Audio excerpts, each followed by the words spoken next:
Hello everyone, welcome back to the channel. Thanks for checking it out if you're new. The expanded media of Star Wars is no joke. As a super fan, I can fully admit that the sheer amount of TV shows, movies, comic books, and video games can be overwhelming to newcomers or even casual fans of the series. It can make it hard to explore the galaxy far, far away outside of the Skywalker saga. And nothing can be more intimidating than the huge amount of comics that currently exist. Let alone Legends materials, even canon comics have gotten confusing at this point. Since purchasing Lucasfilm in 2012, Disney has released countless Star Wars comics under the Marvel banner. Between the confusing naming conventions and the sheer amount of background knowledge you need for some of these comics, I can understand where it becomes confusing for some fans. But don't worry, because that's what we're here today to discuss. I'm hoping to kind of clear up the confusion and tell you where are some good jumping on points or some good comics to pick up if you're interested in a galaxy far, far away in that medium. So, without further ado, welcome to Star Wars Comics 101.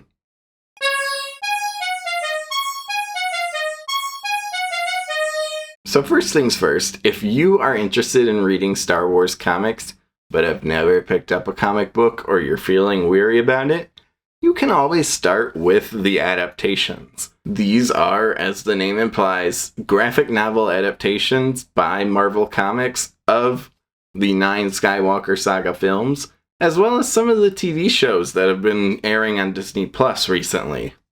And the reason I recommend you check these out is because if you're not familiar with comics or how they work, but you're familiar with the stories of these movies, you'll kind of be able to follow along and get the gist of like, okay, so this is how comics look, or this is how they're paced, this is how dialogue is delivered, because, you know, it's not an exact word-for-word translation from the movie script.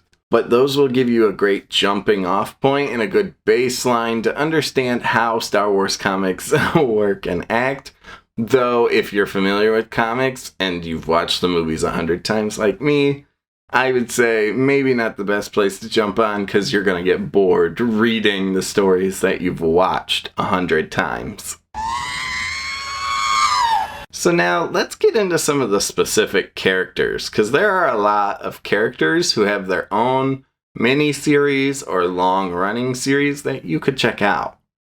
And before I talk about some of the characters from the movies, I wanted to introduce you to something that's not really lore-heavy or impacts canon in any crazy way, and that's Dr. Aphra. So to simplify Dr. Aphra's whole deal, she is essentially a space archaeologist. Like, they literally put it on the cover of her book that she is female Indiana Jones in Star Wars, and yeah, that's kind of her deal.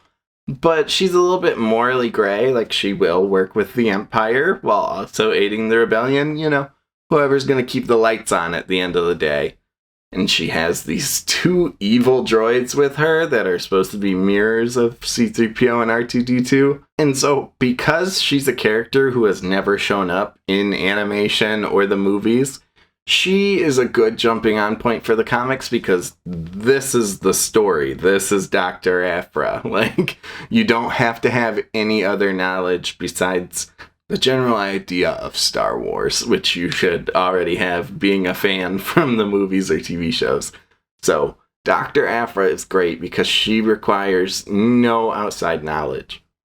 And on top of that, if you're like, I don't know if I want to check out this random archaeologist lady, like, don't worry.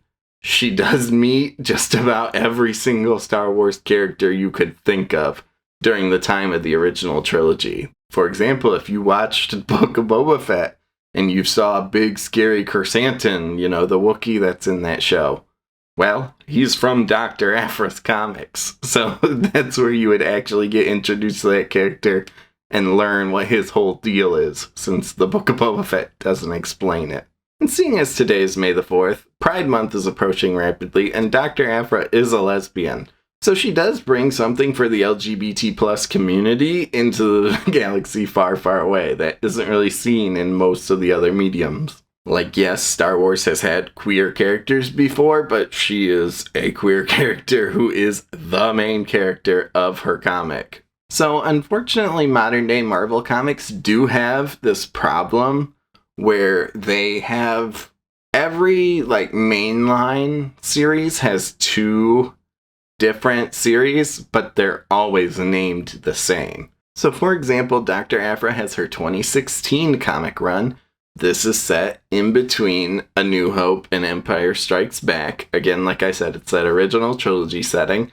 Here she interacts with Luke and Vader and the early rumblings of the rebellion that is established in A New Hope. Then, in 2020, Star Wars kind of restarted the comics, and we have Dr. Aphra again. That's where, like I said, I wish they gave them, subtitles. But we have Dr. Aphra 2020, which is set between Empire and Return of the Jedi. So overall, while I recommend you pick up her 2016 run, since that's the start of her story, it looks like this right here. You can jump in wherever you want. She will explain, that's also the beauty of comics, is that comics are designed to kind of restart the story every in the sense of they have to have the characters reiterate, oh, this is who I am and this is my deal, so that new readers who might not have read the 2016 run but are picking up her 2020 run now know what's going on. So out of everything in Star Wars comics, including the movie adaptations, if you're looking for something new and exciting to say, what do the comics bring to Star Wars?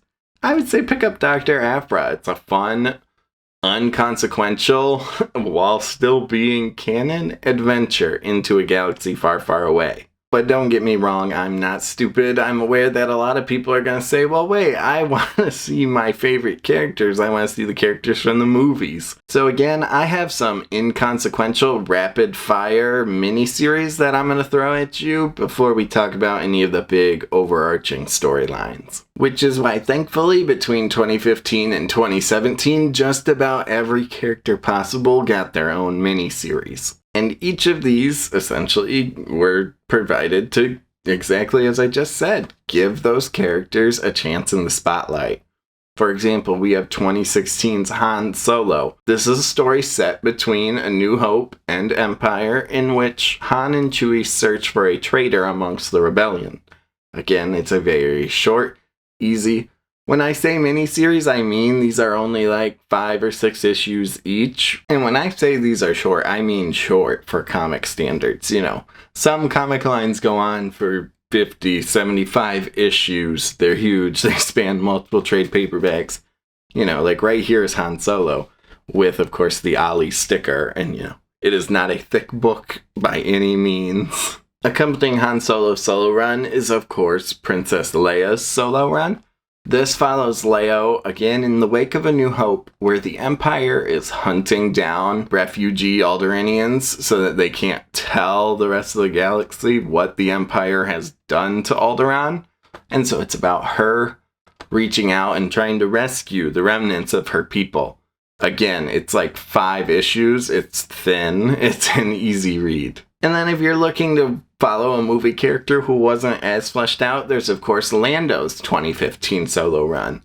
This is set, again, post A New Hope, pre-Empire Strikes Back, where we follow Lando in the heist of the century where he is trying to rob none other than Chancellor Palpatine himself. Emperor Palpatine, not Chancellor Palpatine. Don't come for me in the comments. And then, of course, our other main character of the original trilogy is Chewbacca, who had his 2015 solo run. This follows Chewie, who leaves the rebellion on a personal mission and ends up shipwrecked on a planet where he forms a relationship with an unlikely ally. Again, this one's fun, it's cute. I think it's maybe the least interesting of these solo runs that I've listed. But again, it's so inconsequentially short that you might as well read it. And I know nobody who worked on The Rise of Skywalker read it, because if you did, you would know that Chewie already has a medal. Okay, so those are our original trilogy main characters who have solo miniseries. Luke does not have a miniseries because he is the main character of the mainline Star Wars comics. But okay, let's say you want to get out there. Let's say you want to kind of figure out what's going on with some of the villains that you've seen in Star Wars. For example, Grand Admiral Thrawn appears in Star Wars Rebels and some of the more recent live-action Disney Plus shows, but you might not really know what's going on with him if that's the only place you've seen him. And that's why in 2018, Marvel Comics did adapt Timothy Zahn's new canon origins for Thrawn into a miniseries comic. So again, it's an adaptation of this book here, written by Timothy Zahn, the creator of Thrawn, in both Legends and now in canon. And therefore, you can explore what is Thrawn's whole deal and why does he operate the way he does? And kind of how did he even get in, so close to Palpatine and Vader? So I will admit, this one maybe has the homework of you would be more interested in this if you know who Thrawn is. But again, this is his origin story. It's the start. You can read it, no problem. Okay, but let's say you're sick of the original trilogy era of Star Wars. Don't worry, because we can go all the way back to the prequels with Darth Maul's 2017 run. This is one of Maul's personal missions from Palpatine that is set before The Phantom Menace, during which we see Maul kind of explore his relationship/inner conflict with the dark side. And I know what you're thinking. Maul has been fleshed out a lot in the animation. And you're right, I mean, his show literally just ended today on May the 4th. But this comic kind of gives you more context into his before the dark side and his before his main motivation became revenge. And so I think this is an interesting comic. Again, it's super short, pretty action-packed. Like, I'm pretty sure the last issue and a half is just a big fight. And so I really enjoy it. I will add the caveat here. I am talking about Darth Maul 2017 from Marvel Comics. I am not talking about Darth Maul, son of Dathomir. I don't know if I would recommend it to new fans or comic readers, only because Son of Dathomir is an adaptation of unproduced scripts from Star Wars The Clone Wars. When the series ended in 2013, they had no expectation that they were coming back and that they were ever going to be able to finish the story. So certain storylines were picked up in other animated shows, adapted into comics, or adapted into novels. So Son of Dathomir is a 4-episode arc that would have been in like the 6th or 7th season of Clone Wars originally. And therefore, I don't know if I would recommend it, only because it literally does have the homework of you need to have seen basically every episode Darth Maul is in of Clone Wars to understand what he's talking about and what he's doing in that comic. But while we're in the prequels, we can also explore 2016's Obi-Wan and Anakin. This comic, I think, is actually pretty interesting because it is set pre-Attack of the Clones. We've seen a lot of Anakin and Obi-Wan's relationship between Attack of the Clones and Revenge of the Sith, thanks to novels and the Clone Wars. But we haven't really explored that time between Phantom Menace and Attack of the Clones. And therefore, in this comic run, we see one of Obi-Wan and Anakin's first missions together. And we see where their relationship starts to kind of form and why it's maybe not as strong as it could be. Again, it's a short, 5 to 6 issue miniseries. It's a quick read that I would say if you love the prequels and you love Anakin and Obi-Wan, why not check it out?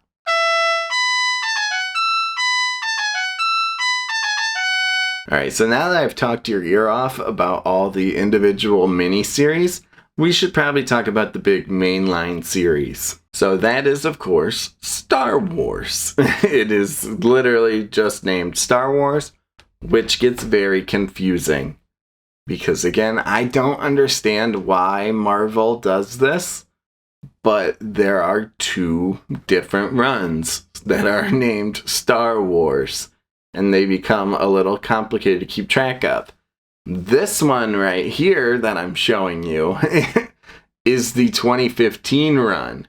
This is the first volume of it, and this is set in between A New Hope and Empire Strikes Back, where we follow Luke, Han, and Leia. There are a lot of interesting things that actually happen in this comic. I really enjoy this line. I believe This one's pretty long. I believe it ran for 75 issues. So it is like 10 to 12 volumes, if I remember correctly. Like, there, it's a lot. But it's good. I enjoy it. And I honestly, like I said, Luke is the main character of this line. And I think he is pretty interesting because if you take note, this is after A New Hope, but pre-Empire. So he has his father's lightsaber, but he is not good at it at all. Like, he cannot hold up a fight against anyone with that thing. He doesn't have the Force yet because he hasn't been trained.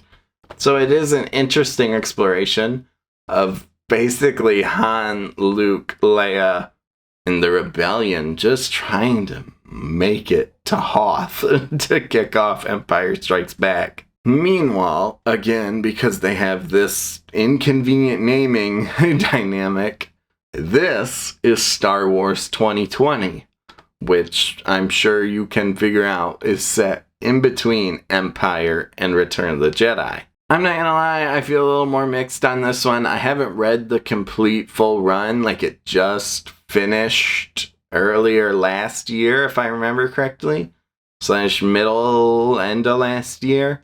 Anyways, this one, as you can imagine, follows the aftermath of we don't have Han anymore. He's been frozen in carbonite. So it is more of an exploration of Luke and Leia and the rebellion trying to find where Han is, as well as Luke trying to continue his Jedi training. And if you remember, Luke lost the Skywalker saber at the end of Empire Strikes Back, and therefore he does have his unique yellow lightsaber that he finds in this series. So again, why would I recommend these huge giant arcs to new comic readers? Well, I would say that both of them are pretty straightforward in that the inciting event for both comics are movies you've seen. Like I said, this one picks up after A New Hope. This one picks up after Empire Strikes Back.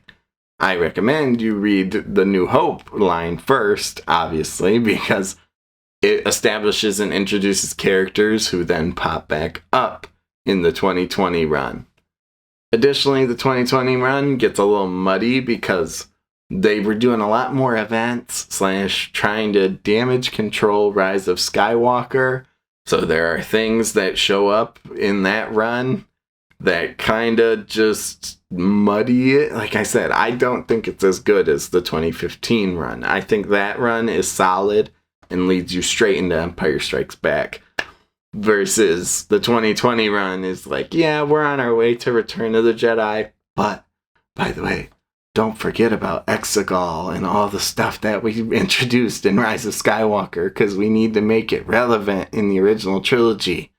And so, it gets a little muddy. So, overall, like I said, 2015 run. Pick it up. I love it. It's a great, great Star Wars book.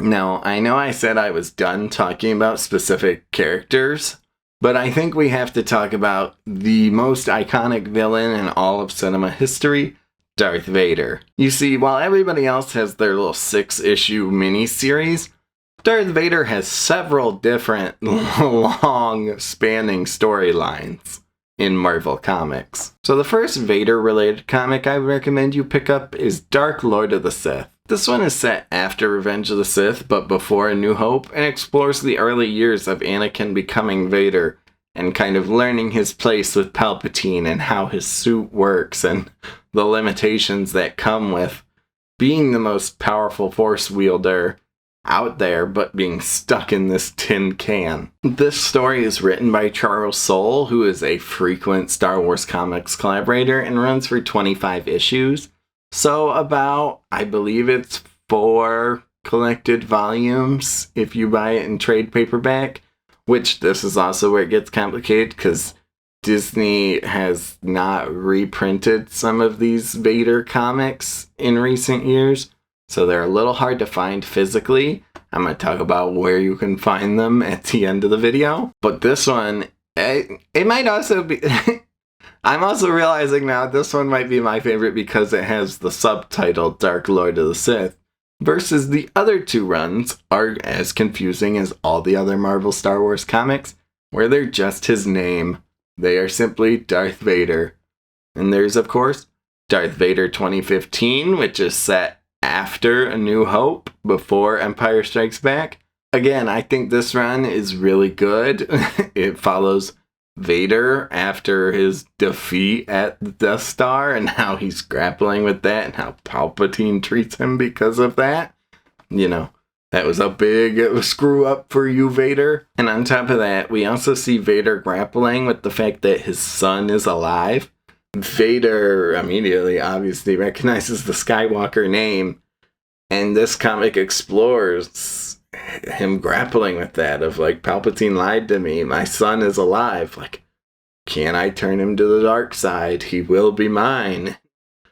So I think this story is a good, again, if you want to explore Vader in the time of the original trilogy, this is an interesting one because it does show you, it does explain how Vader knows that Luke is his son in Empire Strikes Back, minus just saying he felt it with the Force. But ultimately, this one gives more context to that moment, as well as it includes the great Vader Down storyline. Vader Down is this really fun crossover story between Dr. Aphra, Star Wars, the Mainline Series, and Darth Vader series, where, as the name implies, Vader's ship goes down and he's stranded, and everybody's in to go get him because it's kind of that idea of like, if we can capture Vader, take out Vader, like, Palpatine's no sweat, we can save the galaxy. Meanwhile, Dr. Aphra's like, hey, Darth Vader / the Empire are going to pay me a lot of money to get him out of there. And so it's a very fun storyline. You've definitely seen this panel that I'm showing on screen right now on Twitter, you know, where it's Vader and he's just slaughters everybody. So yes, I think the 2015 Darth Vader run is amazing. I love it. I think you should go check it out. And then, of course, there is the Darth Vader 2020 storyline set between Empire and Return of the Jedi. This is similar to, like I said about Star Wars, I have not read this entire run like I have the 2015 one, just because time. This one, I wouldn't say you should pick it up. I definitely think you should read the 2015 run, and then if you want to see what Vader's up to, then pick up the 2020. I say this only because, like I said, this one also does we have to set up the Rise of Skywalker because we have to do the damage control. So because this is Vader and Palpatine, there's a lot of like, oh, well, Vader knew about the secret evil Star Destroyers on Exegol, and that's where I feel like this one's kind of lore / canon breaking, because, you know, we can see at the end of Return of the Jedi that Anakin can manifest as a Force ghost, so you didn't want to tell anybody about the legion of Death Star Destroyers that Palpatine has parked on Exegol. Like, that's where I find this era of the Darth Vader comics kind of messy. So I would say definitely pick up that 2015 run if you want to find out what Vader does when he's not on screen in a galaxy far, far away.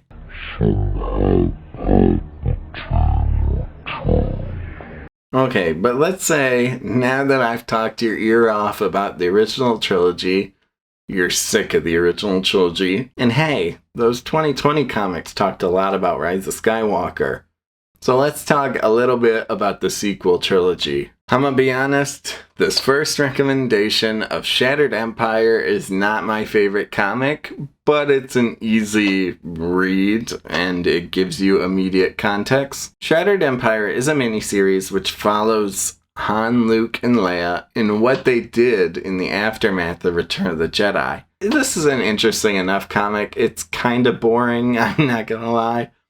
But we do see things like, of all things, Luke meets Poe Dameron's mom, and they work together to, like, save a Force-sensitive tree from the remnants of the Empire. So there's some silliness in that. And it's, again, that leading us into the sequel era, but it is still those original trilogy characters. If you're somebody who's like, well, I'm not ready to let go of Luke, Han, and Leia, that's where Shattered Empire would do something for you.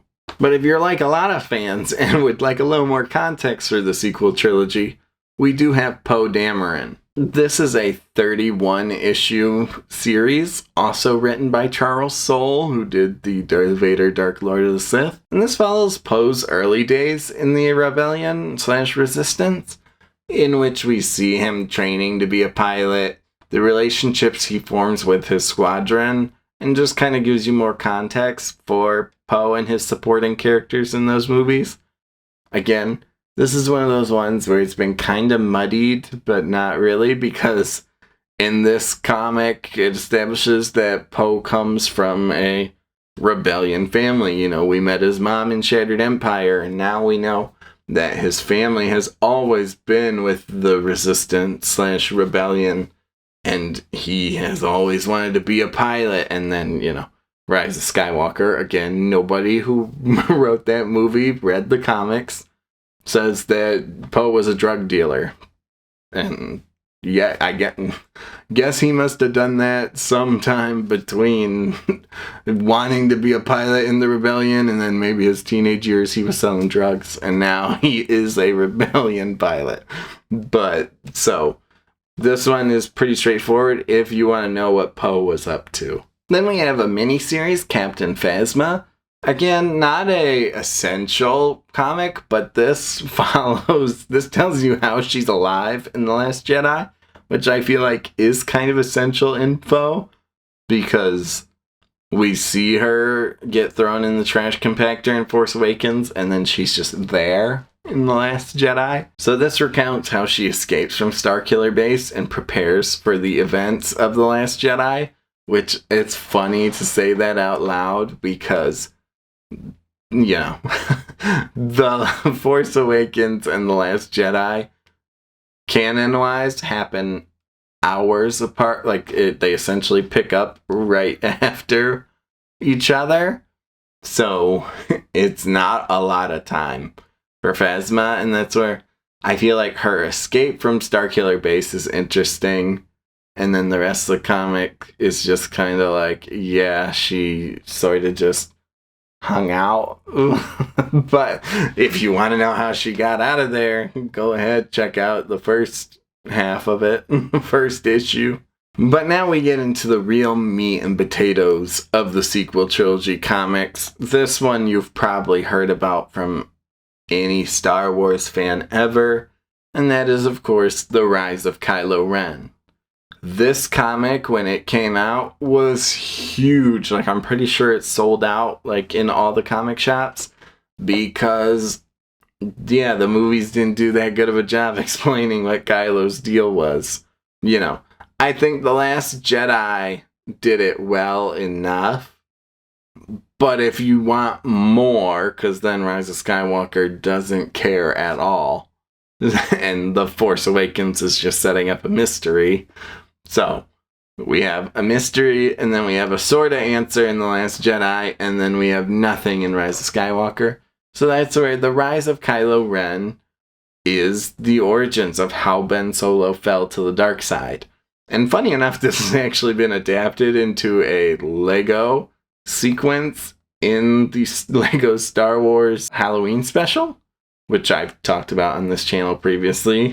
Go check that video out for more on that. But yeah, this is written by Charles Soule. Man, this guy works a lot in Star Wars, and hey, I really like what he does. And so yeah, this comic recontextualizes what Ben Solo did, why he did it, while also leaving room for why he's able to be redeemed in Rise of Skywalker. But yeah, if you want to learn more about arguably the most interesting character in the sequel trilogy, The Rise of Kylo Ren is right there. It's a mini-series. It's only like 5 or 6 issues.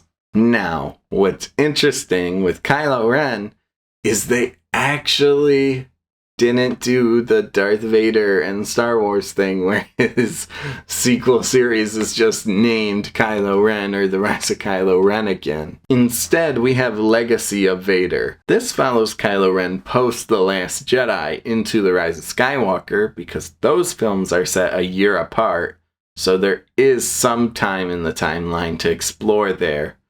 And this series is ongoing, so it's kind of hard for me to recommend it to you, because if you pick it up now, you're going to read the first volume, and then it's like, okay, the story's not over, and it's like, yeah, because they're still writing it and releasing it.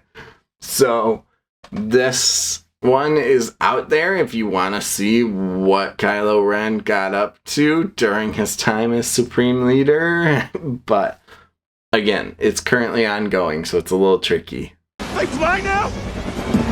They fly now! Star Wars Red, White, and Black are various anthology series set in a galaxy far, far away that only use those 3 colors in the comic. These are not really canon, and by the nature, an anthology, if you're not familiar with it, is where each story is separate, so each issue tells a different storyline. So for Star Wars, they had Darth Vader, Red, White, and Black, and Maul, Red, White, and Black.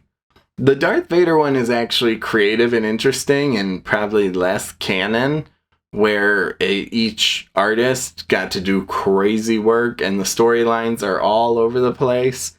They're different interpretations of Vader.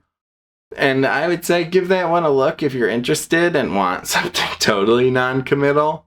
Just know that a lot of it probably isn't canon, so don't get too wrapped up in the like, well, how does he do that, or how's he not? Don't worry about it. It's just for fun. Meanwhile, Maul, Red, White, and Black, I would say you could probably skip it, unfortunately.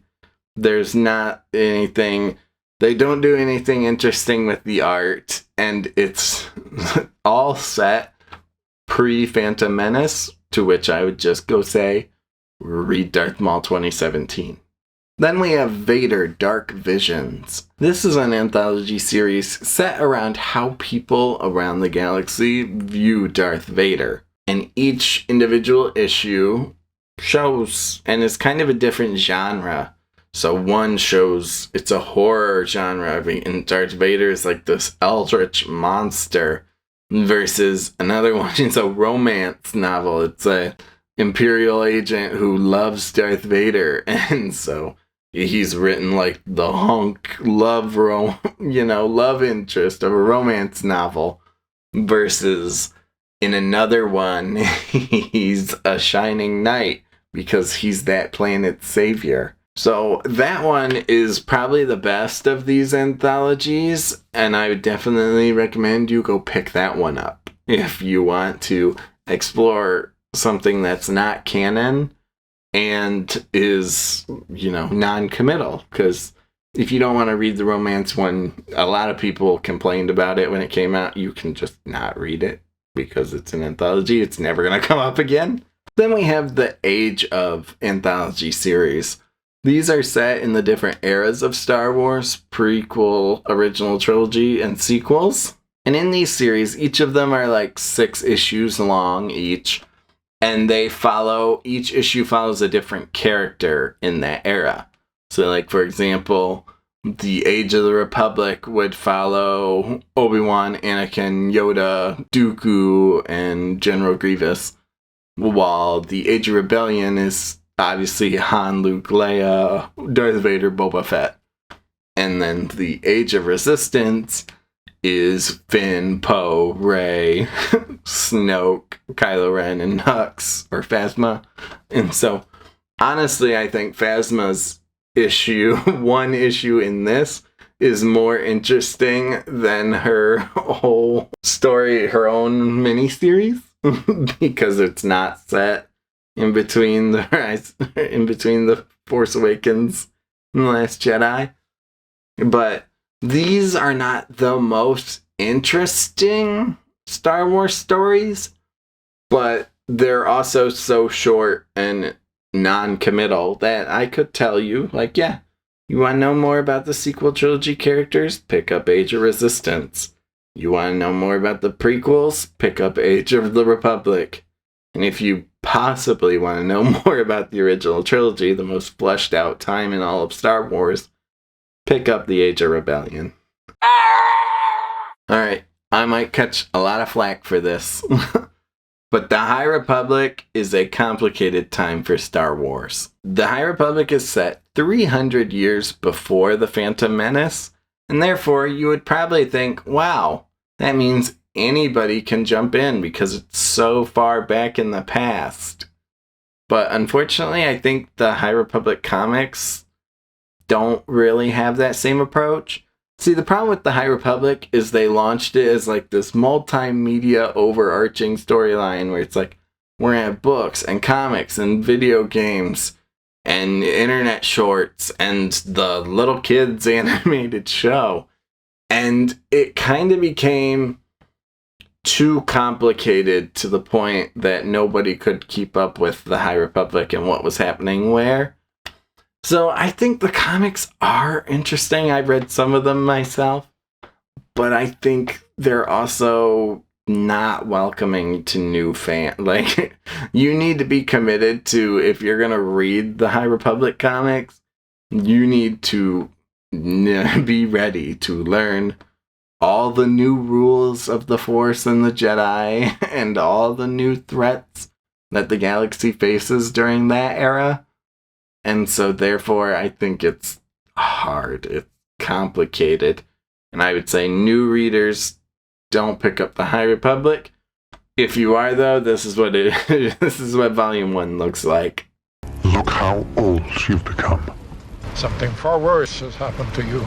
Alright, this last thing is gonna sound crazy, but there is some non-canon stuff that's really great and requires no outside knowledge outside of the movies that I think you should check out if you're interested. So, if you're feeling really brave and ready to venture into some non-canon material, I would say check out the Thrawn Trilogy. This is an adaptation of Timothy Zahn's original Thrawn Trilogy that is not considered canon anymore in the Disney era of Star Wars. That being said, I don't want to be this guy, but like, these are amazing, and this is a great visual adaptation of it. And so, yeah, if you weren't satisfied with the Disney sequel trilogy, these are a great sequel trilogy to the original trilogy. So if you want to pick that comic up and read it as an alternate sequel trilogy, I'm not going to stop you. I'm going to say you don't really need to know anything outside of watch the original trilogy if you haven't in a while, because this picks up as a sequel. Speaking of alternate takes on Star Wars, there is, of course, Star Wars Infinities. These are essentially Star Wars version of What If. If you're not familiar, Marvel has its famous What If line where it shows alternate universes or alternate storylines that could never play out in the main universe. And that's what they did with Star Wars Infinities. These are adaptations of A New Hope, Empire Strikes Back, and Return of the Jedi, but where events play out alternatively. A New Hope is a closed retelling where it says, like, there is no original trilogy. The story is resolved in the Infinities New Hope. Like, this is what happened. Meanwhile, the Infinity retellings of Empire and Return of the Jedi are a little more open-ended and leave for a broader idea of, like, where would the galaxy go from there. And so I think they are really interesting. And again, I think They would be good for new comic fans because they're what-if storylines. They're not canon, so... And if you've watched the original trilogy movies, you know how they're supposed to play out. So when you read this comic, it's a familiar storyline, but things are gonna be different. The only problem with Infinities is it has not had like a recent publishing since, so it is a little hard to find.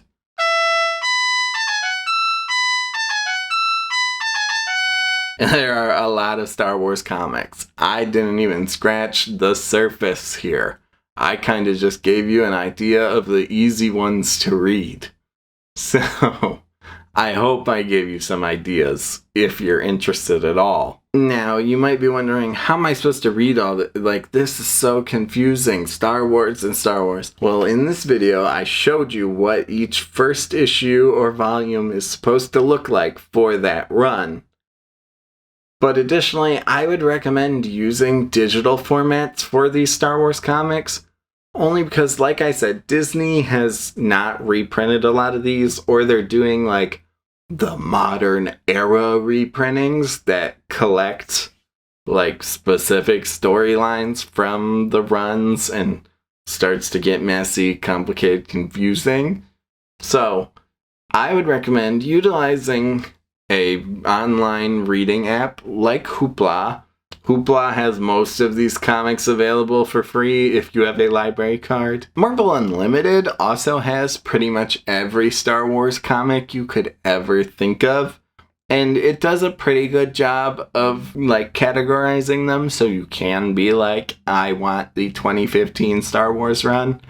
And it gives you, okay, here's all the 2015 run, not the 2020 run. So ultimately, I would say check these out on a digital platform like Marvel Unlimited or Hoopla. Or, you know what? Your local comic book shop, the people who work there are probably pretty chill. And if you go in and ask them, they'll be able to point you in the right direction. But if you're trying to buy them physically, I don't recommend looking on Amazon because Amazon's going to give you 30 different versions of the book because there's been X number of printings or no recent printings, so they're going to be priced incredibly high. Check your local comic book shops or use the Marvel Unlimited app. But anyways, that's been just my thoughts on where you could start reading if you were interested in picking up any Star Wars comics. I hope I provided some clarity today and not just more confusion. If you liked what you saw here and want to see more, I talk about Star Wars all the time, if not at least one time a year for May the 4th. So if you want to be here for those future episodes, don't forget to like, subscribe, and hit the bell so you know when that next one's coming. Thank you for watching, and may the Force be with you.